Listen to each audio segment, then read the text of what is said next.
Yo, what's going on, ladies and gentlemen? It is I, your mother's favorite podcaster, aka the microphone messiah, aka Phil Fatu. If you know, you know. Listen, I am here with Brandon Tanguma, the 17-time podcast champion, a historic run, a historic another victory. BT, we're talking double or nothing. What's going on, man? Phillip, it's going great. Took a little vacation, went up north, now back here in the Bay. I may or may not have just lost the title for a day at Night of Champions to a guy who doesn't even show up on this podcast. I mean, I don't even think it should count. In my eyes, I'm still on reign 16. I'm on, day 207. No, no. I mean, look, man, you lost it and then you got it back. You were like, oh, wait, no, why do we have to do two shows? So if we had just did the one, you just would have lost it, and that would have been it. Ah. Yeah. Well, then we should have put NXT in the mix. I would have got that one right too. NXT, we didn't do the NXT predictions, but every single NXT prediction I had in my mind, I got right. I will say this: NXT was the best show of the week, and I'll say that without a shadow of a doubt. Yeah, the one we're recapping today was the third best of the weekend. Hot take. No, it's the truth, brother. It's the truth. So let's start it off. Brandon, what's first on the list? Well, of course, we got to talk about the pre-shows because pre-shows matter. And we got the Hardys and Hook taking on Ethan Page and the Guns. And if the Hardys won, they took over Ethan Page's contract. This is a Rampage storyline. The Hardys win. Hardys and Hook win at 15-10. The internet was making the rounds of making fun / very concerned for Jeff Hardy's well-being. There's the people say it's a botch. Other will argue that it was him selling his ankle or he messed up his ankle legitimately. I don't know. TBH, I did not really watch this match. Phillip, did you see this? And maybe it is time for Jeff Hardy to hang him up, and Matt Hardy as well. I saw the clips that everybody's talking about. Matt Hardy. Well, as far as Matt, is his spine like stopped fusing with his tailbone or whatever was going on?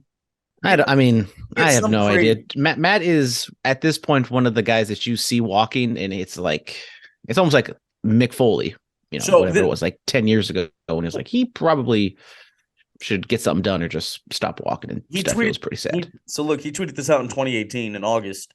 He said that his lower back and pelvis had started fusing together. So has that been taken care of, or do we know? No clue, but I remember, a few years ago, 6-8 years ago, my boy Wade Keller, shout out, he did a interview with Matt Hardy, and he was talking about, wrestlers only have a certain number of bumps on their bump card, and I think Matt Hardy's bump card is pretty full at this point, and Jeff Hardy's, for that matter. It's true. Well, bump cards are real, man. Bump cards are real. I almost used mine all up already. Get it all out the way in 1 year. Yeah, right. Yeah. It's unfortunate for these guys. I don't know. We don't know how Jeff's training was going to come back or anything like that. But it wasn't this bad when he had that last little run in WWE, was it? I don't remember it being this. Well, bad. I mean, like at that point, he was pretty clean. It seemed like he got it back on track. He had the thing with Sheamus. They had the bar fight that a lot of people wasn't a big fan of the alcoholism being played up, but yeah, Jeff was having like a decent little run, and then he goes to AEW. And even when he was in AEW before the DUI thing, he was doing like Jeff Hardy things he was doing in the early 2000s, and we were like, Jeff, you don't need to be doing that, but it's kind of what he does. Yeah. With the whole bar thing and the alcoholism, like that's not the first time that's been done to Jeff Hardy. I don't know, like people were tripping like that. I mean, I get, you don't want to bring real life drama onto TV, but then again, that's kind of what makes the money. I mean, they did it to Scott Hall and WCW and all that other stuff. Yeah. I don't know. Anyway, the Hardys won. Let's move on from that. So let's start off with the actual first pay-per-view match. On the pre-show, they did all the entrances for the participants in the 21-man Blackjack Battle Royal. And this was not a casino battle royal where they get the entrants come out, in suits. Yeah. Everyone was in there at the same, mostly everybody was in there at the same time. Swerve and Brian Cage and some other wrestlers were just standing there on the outside, making a farce of the rules. This was not good. And the match goes 22 minutes, 25 seconds. What, 22 minutes? One of, if not the longest. No, well, the two main events at the end went longer than this, but by far the longest match on the undercard. And Orange Cassidy retains, gets the win. Him and Swerve Strickland have a fun little, 3-5 minute match at the very end. And I thought that was by far the best part of this match. Everything else surrounding it, as I said, the people on the outside, like Commander, like at the very beginning of the match, he does a tope or what, he does his little tightrope walk on the top rope and does a dive out, but that doesn't eliminate him because technically he wasn't in the ring yet. It was like, I know I'm kind of a stickler for the rules and I'm kind of like very anal about it, but I thought even the people who don't pay attention to that stuff as much, it was just so out of the realm of believability that it was too much. Anal, huh? I mean, this is Bulletcast After Dark. Oh, I mean, it's daytime. Well, I mean, Afternoon Delight. Hey, Dark Delight. 8-bell. Look, I didn't care for this match at all. I really didn't. I mean, you have Ricky Starks. He beat a legend in Chris Jericho at the last pay-per-view. Now he's in this. Come on, this. And this just, no. Yeah, they tried their best to kind of put all the different mid-card storylines in this one match. And at least with the the Battle Royal, the Casino Battle Royal, there's less people in the match. There's like kind of 5 to 10 at a time. But this one, everybody's in at the same time, and it's very hard to kind of showcase everybody. I was kind of confused. So like everybody around the ring was in this match. Yeah. Okay, so I saw Josh Woods, who I'm a huge fan of. I think they should be doing more with that guy.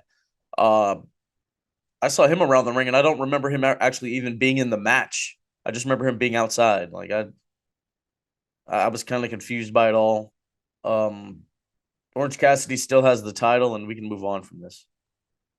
Yes, then we go to the unsanctioned match with Adam Cole and Chris Jericho. Sabu was a special guest enforcer who was just that earlier, was at Collectible Stampede, same place as Phillip, and the Bulletcast Championship was. Yes.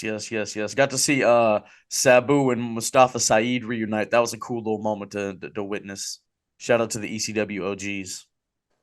Shout out Sabu. Did not do too much. He was not a Mike Tyson type where he was there the entire time. He joined up with Roddy Strong, beat up on the JAS for a little bit, and they scurried to the back, and that was it.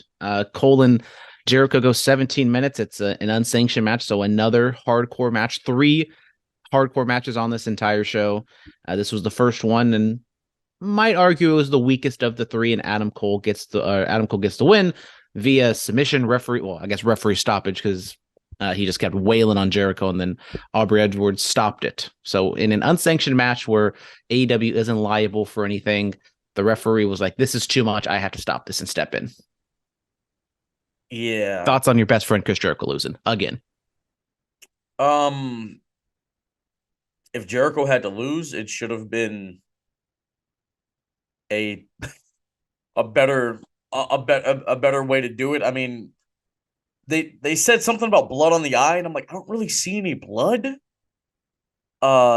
Yeah, it was just did you see the blood that they were talking about? There's blood on the eye. The ref has to stop it. I was like, where's the blood? No clue. I was drinking a little bit throughout the show, and it was a long show as well, but not long for AEW standards. But I don't recall any blood in this match, really, to be honest.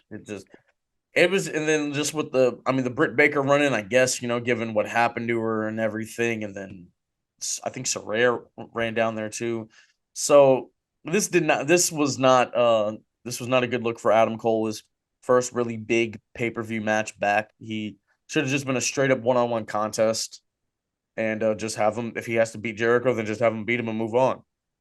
But I agree. I mean, kind of similar to like the Ricky Stark stuff. Just have him go in there, have a decent little match. And I mean, Adam Cole's not like a hardcore type guy, and Chris Jericho's kind of up there in age, so he can't have like a mat classic like he used to. And Adam Cole coming off a concussion, maybe you don't want to put him in a super style match right off the bat. So I think they're still kind of easing him in. But I do agree that I kind of need to see something from Adam Cole, and hopefully at Forbidden Door, where he has like a legitimate star versus star type match. Yeah, something. Then we get But the hold on. Before we finish, it's been made official: Saraya and Jericho versus Britt Baker and Adam Cole for Dynamite. Why are we continuing with this? I I don't know. I mean, it's kind of like a mending of two storylines because the Outcast and we'll talk about the Outcast match later, but I mean, I guess. What we've gone back all the way back to Full Gear 2022 when Britt Baker and Adam or Soraya had their match. So this storyline as a whole, if you want to just put them together, has been going on for quite some time. But hopefully, it's just kind of like a one-off. But then I don't think that Outcast storyline is over yet either. So It needs to be. yeah, I not sure. But I mean, maybe it's just week after Double or Nothing. I don't see the BCC or Elite guys doing too much physically, like in a match on Wednesday. So get some star power on there, and Saray doesn't wrestle too much, and Britt Baker doesn't wrestle that much either. And well, I guess all four of them really, since Jericho's kind of stepped back since that first kind of 2 years he wrestled. He was wrestling a lot. So I don't know. We got another tag team match. This one was for the AEW World Titles. We got FTR defended against Jeff Jarrett and Jay Lethal. Mark Briscoe was the special guest referee. I did like at the beginning where Mark kind of forgot he was a referee, just kind of taking in. This one goes 20 minutes. There was just a whole lot of just BS going on the outside with all the Jeff Jarrett and Jay Lethal's friends, Karen Jarrett, Satnam Singh, Sanjay Dutt. They Yeah, all just kind of got involved. Karen It's kind Jarrett cracking Aubrey with a guitar and almost breaking her ankle. yeah, I mean this match was like kind of dumb, but and like kind of all over the place. It was very like TNA WCW style booking, but it was because there's just so much gluff around it at on the outside. The in ring didn't need to be that crazy, and with Jeff Jarrett and Jay Lethal, you don't expect too much in ring wise. But I thought it was a fun little match, maybe my favorite out of the first three matches, which isn't like a high bar as we've kind of established thus far, but Now you know, the it went first 20 minutes, so it definitely got its time. And maybe you could have shaved a little bit of time off, but I thought it was fun. this was a two-match show. The first half was rough. I mean, I agree. I mean, we can talk about kind of the overall grades later, but this entire show was definitely carried. I mean, even going into it when we did the preview, the entire show was kind of carried by the last two matches. Yeah. We got a ladder match, another hardcore type match on this card. Wardlow defending his TNT title against Christian Cage. This one 17-10, and Wardlow gets the victory. This one also had some interference around it with Luch. Okay, at first, Christian Cage told Luchasaurus to go to the back. He's got this, but then of course, Luchasaurus comes out to then old Glock Anderson comes and evens the odds. He bites Luchasaurus's thumb off or pierces skin or does I don't know what exactly they were going for. They did some sort of blood gimmick, and I mean it looked kind of weird. It didn't look great. And the memes and making fun of Arn of his face in the corner with just blood all over it. I don't think that's the visual they were going for, but Wardlow hits a swanton off a top of the ladder onto Luchasaurus, and Yes, that happened, and then what the ring, the ladder was kind of yeah. it So was a Will Hobbs incident. yeah, so hold on. Wardlow jumps on the ladder of Christian Cage's. The ladder kind of breaks and like they fall, and then he tries to climb up the ladder on the same side where he just jumped. And Wardlow's a big man, so obviously that's not going to be that sturdy. And then he damn near almost falls again, and that's embarrassing. I don't know how. I mean, I know you're in the moment. You have like a plan of what you're supposed to be doing, and you should have the foresight to see like this ladder is messed up. And luckily, we don't have the Razor Ramon Shawn Michaels shtick where there's only one ladder. There's a bunch of ladders all over the place, so you could go. And I thought for a second like this was the finish or something. It's like, oh god, they really messed this up. But luckily, they went on for like another 5-10 minutes. But in the moment, it was like, oh, this is going to be a really big mess up. But then by the end, it didn't matter. Yeah, I'm looking back at this. Arn Anderson just with blood in his mouth, and It looked like he was at the county fair doing a pie eating contest. yeah, then it just kind of jerking Luchasaurus's thumb in his mouth. This is weird. I don't know any other way to put this. I don't really know. It was Somebody did a comparison of like Danny DeVito and Arn Anderson, both with like red gunk on their mouths. That's funny. That it is hard when you have like Luchasaurus, who's like one of the top big men killers on the roster, and then you have Arn Anderson, who is a legend but is up there and can't really do anything that physical, and he's trying to offset Luchasaurus, and now you got to pull out the gimmicks of biting his thumb off. So, or crazy thought, maybe you just have the two guys wrestle and don't have interference, but that could never happen. You have to have interference in a ladder match. they said Arn Anderson is the AEW cherry pie eating champion. Congratulations. I mean, Memorial Day weekend, there's some pie eating contest around there. Maybe Arn Anderson partaken in some Las Vegas, Clark County pie eating activities. I I guess. Yeah. Anyways, I mean, any thoughts on the actual match itself, not just the chicanery with Arn Anderson? I mean, it's a ladder match. Christian, he's a ladder match vet, so he helped Wardlow the best he could. But just kind of the that one mess up with the ladder kind of really took me out of the moment. I was like, oh, okay, yeah. We got the AEW Women's World Title match. We got Jamie Hayter defending against Toni Storm. A lot of rumblings on what was going to happen in this match because Jamie Hayter has been dealing with a shoulder injury. We had a match. It goes 3 minutes, and Toni Storm wins after the Outcast beat up Jamie Hayter. She misses her ring entrance. She fights him off, but then she makes the comeback. Britt Baker comes out again, and then Hikaru Shida comes out again. But at the end of the day, it wasn't enough. So Jamie loses. So she was clearly hurt, but she was healthy enough to do this. It wasn't a full-blown match, but she definitely did get physical. This was bad, man. I mean, Tony missed that first drop kick, and I was like, oh man. And then they had to sabu it and do the spot again to make sure they got it right. And yeah, honestly, all this didn't need to happen. Yeah, and they, kind of completely misjudged the finish of pushing Jamie into the exposed turnbuckle when they were really nowhere near the turnbuckle. Yes, I saw that. Oh, and I pointed it out, and I was like, that was terrible. Dominic, I was watching it with him. He missed it, and I was like, there's no way they're going to show a replay of that because of how bad it was. And of course, there was no replay on the actual finish of the match. The whole Outcast storyline thus far has been just so terrible and like really stupid, just mainly on the babyface side because this has been going on for so long, as we talked about with Saraya. And once again, Jamie Hayter, she has friends. Like we've established, there were a lot of people against the Outcast, but yet every single time it's always the three Outcasts take out the one babyface because the babyface's friends are nowhere to be seen. Like this is a world title match on a pay-per-view.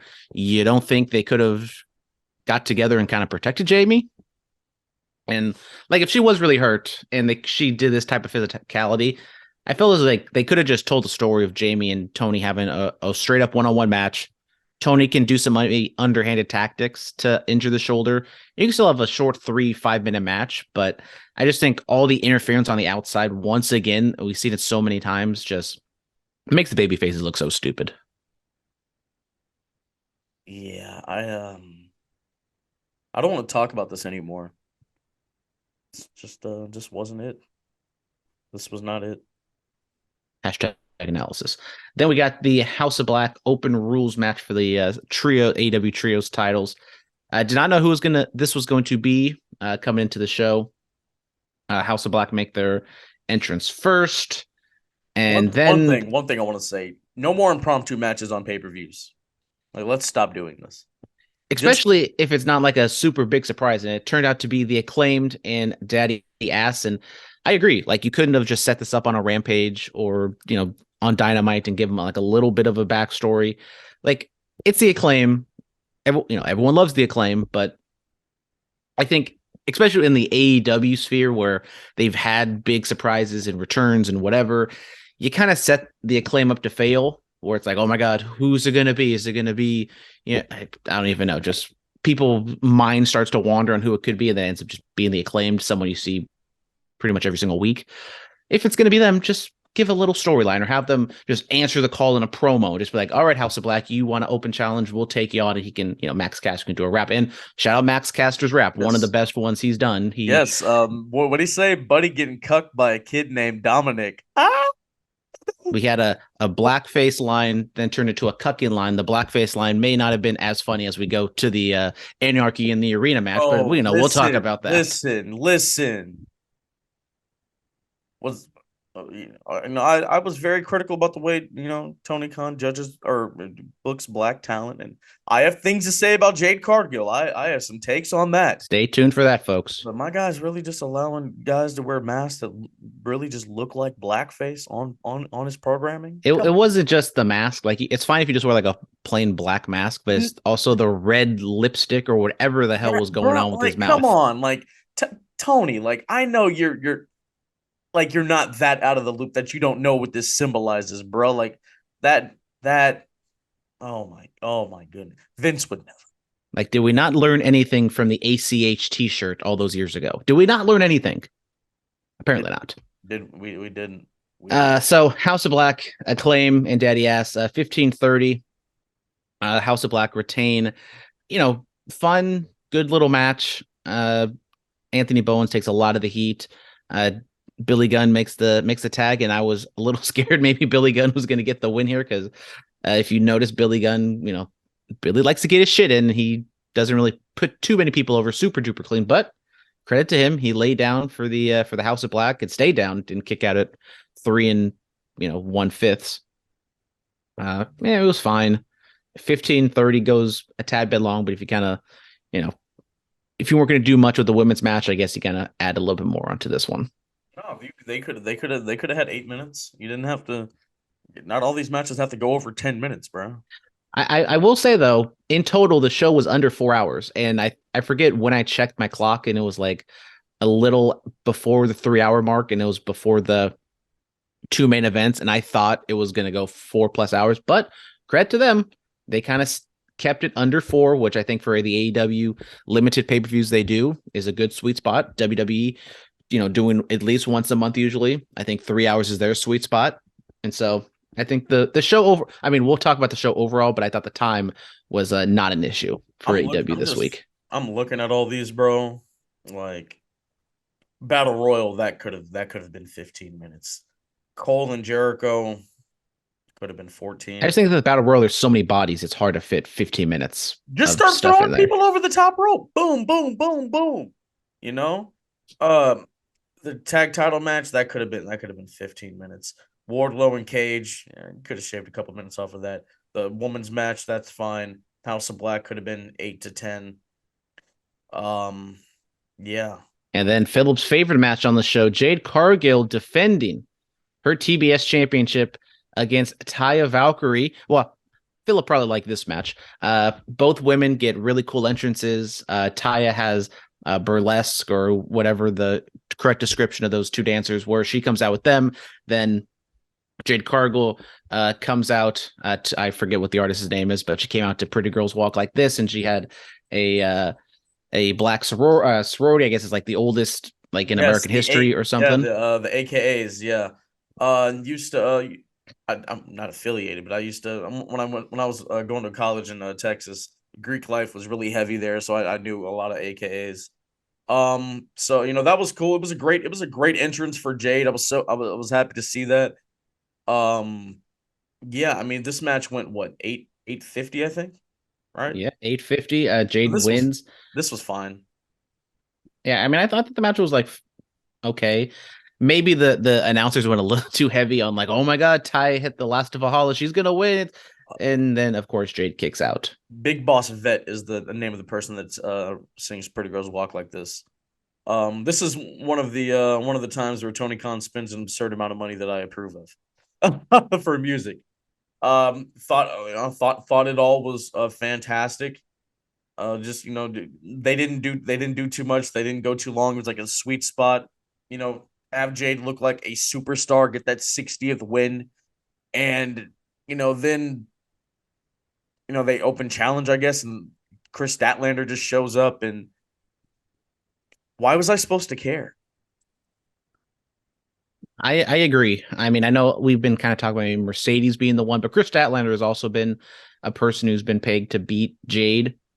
But that was Unfortunately, injuries have been in the way. But you've built 60 matches, 60 wins into Jade, and then you have Chris makes her debut or return, and then you just have her beat her in 48 seconds.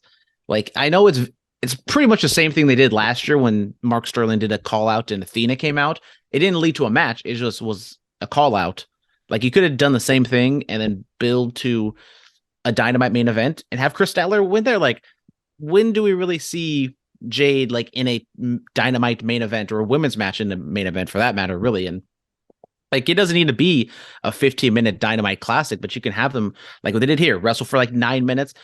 Chris Statlander gets the win, big pop. Oh my God, Jade finally goes down, and we're fine. I think all the things all the equity you put into the Jade character and the Jade story or winning streak, just to kind of take that away in a 1 minute return. This is the I know this is the Night of Champions preview, but I kind of felt the same way about Asuka and Bianca Belair.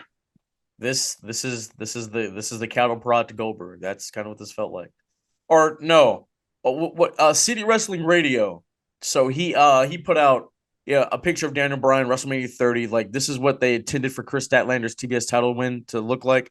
And then he puts a photo of Hogan at the end of WrestleMania 9 holding the title. This is what it actually felt like, which I agree with that.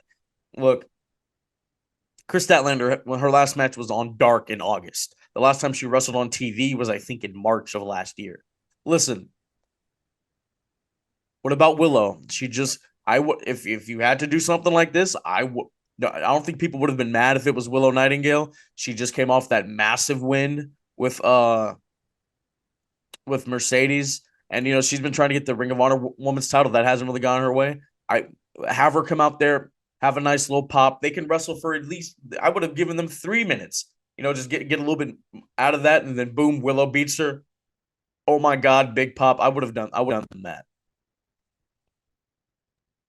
Like, use somebody who we've seen regularly on TV, who kind of already has momentum, and then let them get the big rub off of this. That's what I would have done.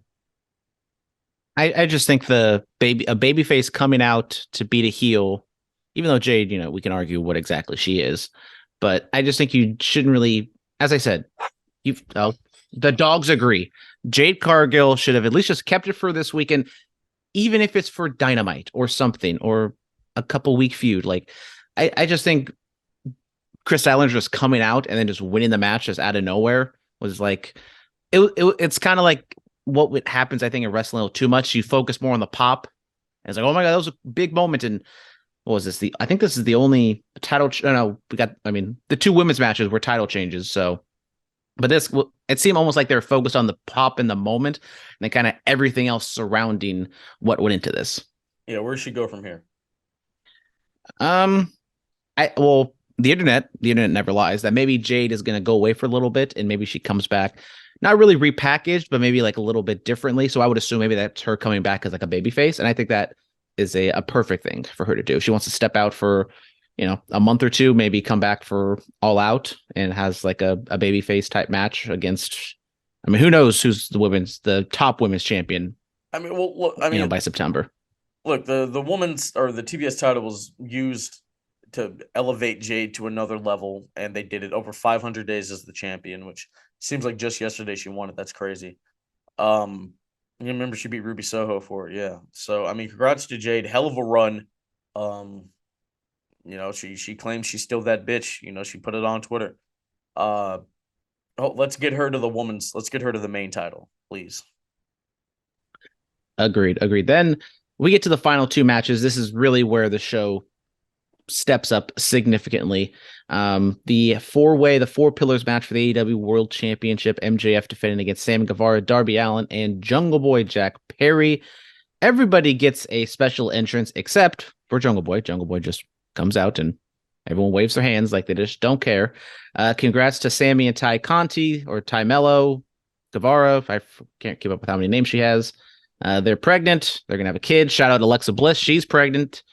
Spoiler alert, I'm supposed to talk about that on the regular episode. Sorry. And then Darby Allin has probably his worst vignette he's had. He is marrying MJF or attacks an MJF. I don't know what the hell he was going with that. And then MJF comes down on a big old throne with his devil mask on. Big This one, final boss entrance for Maxwell Jacob Friedman. Yes, sir.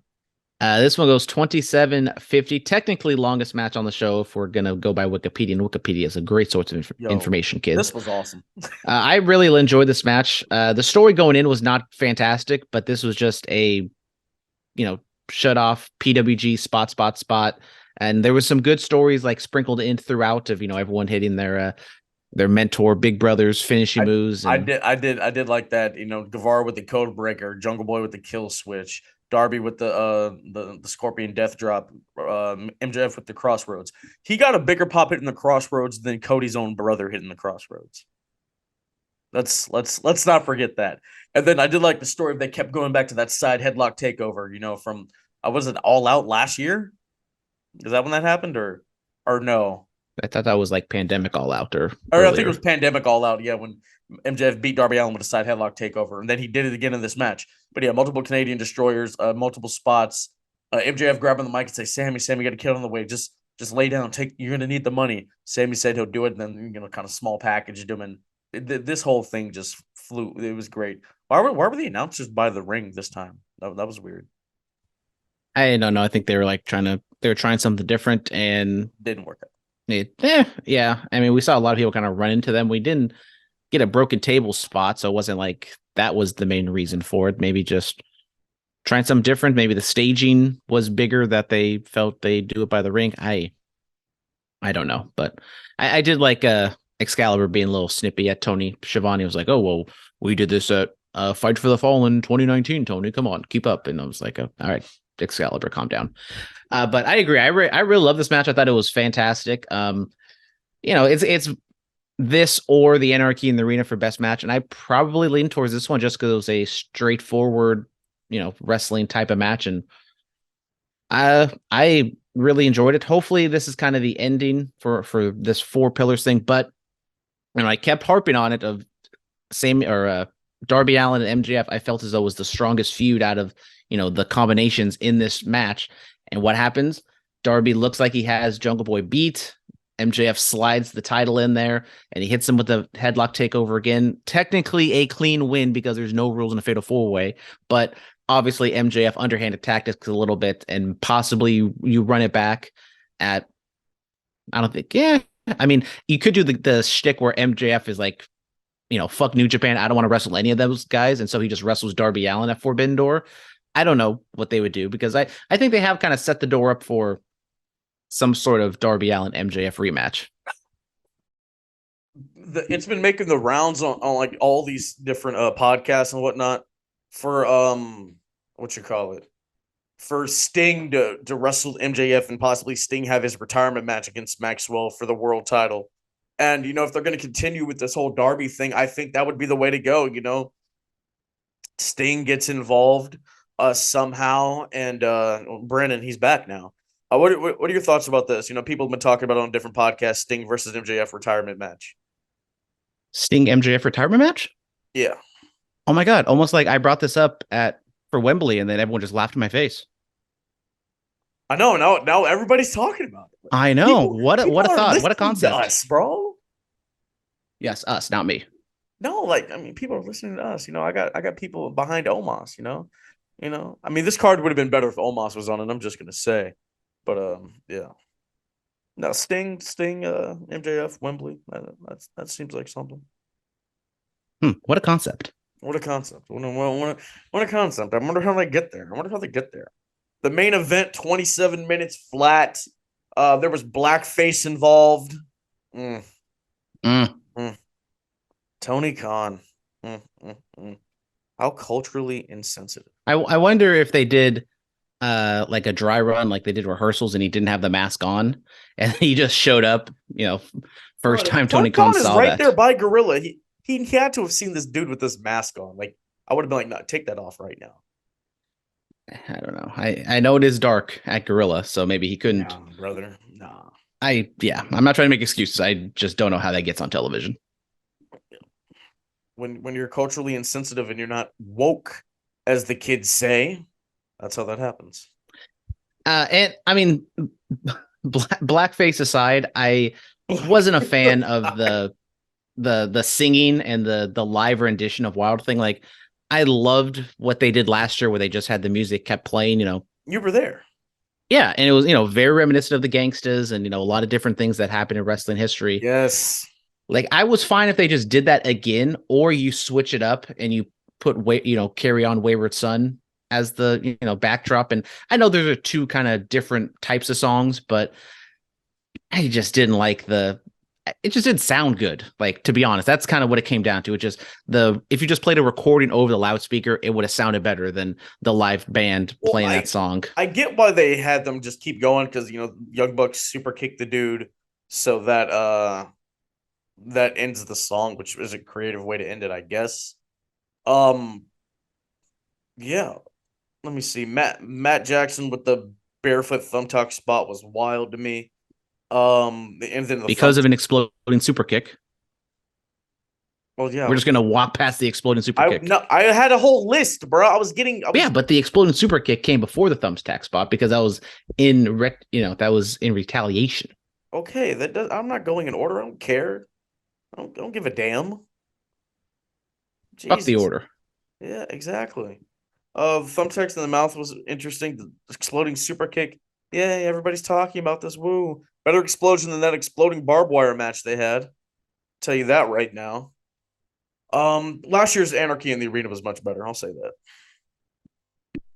I'll say that right now. I mean, I am biased. I was there last year, and I do think Anarchy in the Arena is kind of a better it's kind of weird because it's a better in arena experience, even though it's like just so all over the place and it's kind of hard to pick and choose where to watch.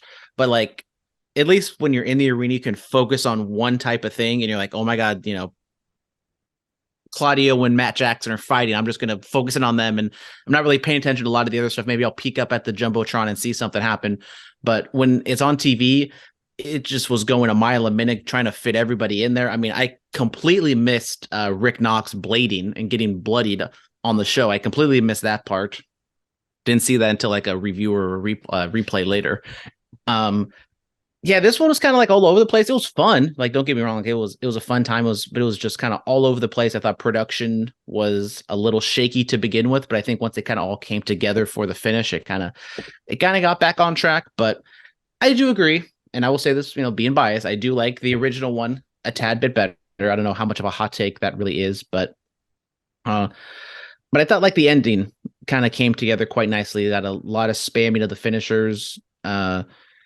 And then we got the big finish of Don Callis coming out, or Don Callis was on commentary, and then he interferes, and Takeshita returns, makes a heel turn, or whatever his characterization is going to be. But and Wheeler Yuta. Who would have thought Wheeler Yuta pins Kenny Omega in the main event of Double or Nothing? As he should. I should have picked the BCC. I really should have. I'd be champion right now if I had done that. But anyway. But you didn't. Shut up. Shut your mouth. Stupid jabroni. Shut up. But yeah. Stupid jabroni's champion. Yeah. Again. Yeah. Takeshita, turning heel, I like it because them trying to get him with the BCC. I mean, his character he was losing really, as a good guy. So change his character, becomes a bad guy, should start winning more. Makes sense. Yeah, we don't know exactly what the connection is between Callis Takeshita and the BCC. Originally you thought maybe Callis was just kind of with them because they hate Kenny, but now they did kind of linger together at the end, and maybe Don Callis can kind of be a mouthpiece, not for the BCC, but kind of a mouthpiece of BCC, and he can talk for Takeshita and Yuta, who aren't the best in the world, and even Claudio, to an extent as well. So if they do go down that route, maybe I don't think they would do a whole rebranding and change the name, but yeah, it's interesting. It does set up obviously a blood and guts match in June, because I think that's when they normally do it. So, I kind of agree with you. Maybe I should have seen it coming to where the BCC got the win just so they do the rematch. War Games. War Games? because blood and guts doesn't really roll the tongue. But you have to do blood and guts though. Yeah. Yeah. Maybe you can do some sort of like weird spelling of it where it's like damage control. It's like WRGMS. So what what grade do you give this now? So as we said, top two matches carried heavy. There were some points in the show where I thought were fun and I liked it, but I need to go back and kind of look at everything, but I would not be shocked if this was the worst AEW pay-per-view they've done thus far. Now, AEW doesn't, the pay-per-views are never terrible, but, this was definitely on the lower end of AEW pay-per-views, and I probably would give it a C. I'd probably give it a C. And for contrast, probably like Night of Champions, I give it like a B something. Yeah. This was definitely the worst show of the weekend, like I said, man. It goes NXT Battleground, Night of Champions, and then this one. I'm giving it a C minus. People are calling this a disaster. People are saying this was not the right move and blah blah blah. Okay, I'm not going to go that far and say it's a disaster by any means, but I will say at first the crowd was rough, bro. It was not that bad. It was not that bad. There was the other thing is Double or Nothing started at the MGM Grand. Now it's gone to the T-Mobile Arena, and they don't sell it out.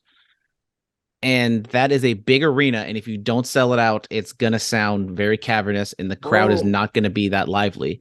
So I don't know if they'll do this next year, but I really hope next year. And they can always say it's going back home or going back where it all started. You take the show back to the MGM Grand. It's a smaller, more compact venue. You could sell it out, or even if you don't, the same 10,000 type crowd that they had at Double or Nothing at a much bigger 18, 20,000 arena sounds a whole hell of a lot better. And I think that would make the show that much even better if it's, the same type of crowd, but just a better sounding crowd. Oh, okay. I guess. Yeah, because AEW is just in the dumpster right now. They're just a terrible product, and everything's about them terrible. It's just sell the company, sell it to Vince, right? I mean, after that blackface, yeah, just sell it all together. No, yep. I mean, I don't know, man. Yeah, but most obviously go back to the MGM Grand. But they were giving away free tickets. They were like, you buy a burger, you get a ticket to a wrestling show. I saw that stuff going around. Like, that's not good. It's not good at all. I would like to see the coupon where it was buy a burger, get a ticket to Double or Nothing. I saw a sign like that or something. Like, you saw a sign that a fan made. Yeah. Like, is this real? Yeah, it's definitely real. Yeah. I mean, still, like even sure. I hope that's not what was the case. But I'm still like, I don't know. Put that out there. That just makes that. Also, shout out to the person who brought the "Phil is a cancer" sign during the world title match, and that clearly got confiscated after like 5 minutes, which I thought was funny. Oh yeah. No Phil, by the way. Phil did not show up. No, Dr. Phil did not show up. He did not. I thought he was gonna after Takeshita was in the BCC was beating down Kenny. I thought they were gonna. He was going to come out and save his best friends, the Elite. Mend all those fences. Did not happen. Yeah. But since Collision is going to be at the United Center, we did not see him at Double or Nothing. Do we get a CM Punk return before Collision? Or is it like the last dance or the first dance, whatever the hell they called it? And it's like this is the second coming, I guess. They insinuate it, but they don't outright tell you, or do they advertise it ahead of time? Be like, look, CM Punk is back on Collision. Like I said, that first episode, be in Chicago, sure. Don't mention him. Don't do any of those little things they did where Darby was like, even if you're the best in the world, don't do any of that. At the end of the show, when there's like 45 seconds left, code of personality hits. Oh my God, it's CM Punk. What's he doing here? We're going to find out next week. Just do one of those, bro. Just do one of those. And then, keep them rolling and then throw it up on their YouTube of the off-air people chanting CM Punk and all that other stuff. Even though Collision is going to be seemingly the CM Punk show, and if people tune in for the CM Punk show, and the CM Punk show does not happen until an hour, 59 minutes, and 15 seconds into the show, I think a lot of people might tune out of the CM Punk show before that even happens. No, I don't think so.